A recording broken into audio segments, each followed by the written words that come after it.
Hello বন্ধুরা, আপনাদের কাছেও কি এমন পুরনো কিবোর্ড রয়েছে যেটি কাজ করছে না? ভাবছেন এটিকে ফেলে দিবেন? তাহলে আজকের ভিডিওটি আপনারই জন্যে।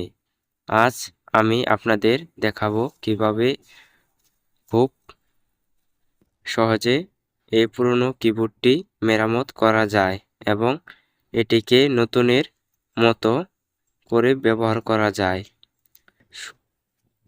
শুধু তাই নয়, আমি আপনাদের এও বলবো কিভাবে এটি মোবাইলের সাথে কানেকশন করতে হয়। তাহলে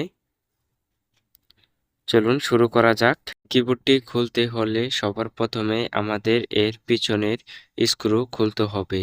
এটি করার জন্য আমাদের কিছু স্ক্রু খুলতে হবে। স্ক্রুগুলি খোলার পর আপনারা এর ভিতরের অংশ দেখতে পারবেন। এই কিবোর্ডটির স্ক্রু খোলার জন্য আমাদের এরকম একটি ফোরিস্টারের প্রয়োজন হবে। চলুন এই পাশ থেকে আমরা স্ক্রুটি খুলে নিই। তো এই পাশে আমরা যদি হালকা করে টান দেই তাহলে এই পাশের স্টিকারটি উঠে যাবে। পরে আমরা দেখতে পারবো স্ক্রুটি। এই দেখেন আমরা স্ক্রুটি দেখতে পাচ্ছি। এই পাশেও আরো কিছু স্ক্রু রয়েছে, ওগুলো আমরা খুলে নেব। চলেন দেরি না করে স্ক্রুগুলো খুলে নেই আমরা। আপনারাও খোলার সময় খুবই সাবধানে খুলবেন, কোনো ওয়্যার যাতে ছিঁড়ে না যায় সে বিষয়ে খেয়াল রাখবেন। তো এটাকে আমি খুবই সাবধানে খোলার চেষ্টা করতেছি।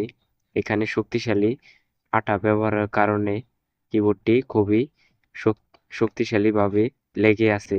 তো আমরা এক পাশে খুলে নিয়েছি, এখন বিপরীত পাশে আমরা খুলে নিব। আমরা বিপরীত পাশেও খুলে নিয়েছি। এই দেখেন, এটি হচ্ছে মূল কিবোর্ড। আপনারা দেখতে পাচ্ছেন এই কিবোর্ডটি ব্যাটারি নষ্ট হয়ে গেছে। এখন আমরা এই ব্যাটারিটি পরিবর্তন করে নতুন ব্যাটারি লাগাবো। ব্যাটারিটি পরিবর্তন করার জন্য আমাদের কিবোর্ডের কিছু স্ক্রু খুলে নিতে হবে। আমরা সবগুলো স্ক্রু খুলে নিয়েছি।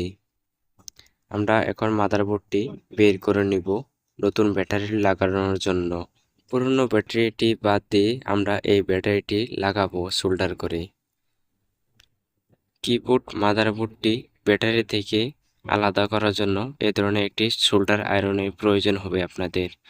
আশা করি ভালো মানের আপনারা সোল্ডার আয়রন ব্যবহার করবেন। চলেন আমরা অন্য ব্যাটারিটি একটু সোল্ডার করে নিই, যাতে আমাদের সোল্ডার করতে সুবিধা হয় মাদারবোর্ড। আপনারাও ভালোভাবে সোল্ডার করে নেবেন। কালো তার এবং লাল তার দেখে সোল্ডার করবেন। আর খেয়াল রাখবেন দুই তার কখনো একসাথে জানি না হয় মাদারবোর্ডটি জ্বলে যেতে পারে এবং শর্ট সার্কিট হতে পারে। সোল্ডিং ভালোভাবে করা হয়েছে। চলুন আমরা চালু করে দেখি এটা ঠিকভাবে কাজ করছে কিনা। দেখেন ভালোভাবে কাজ করছে, এখানে এলইডি লাইট দেখাচ্ছে।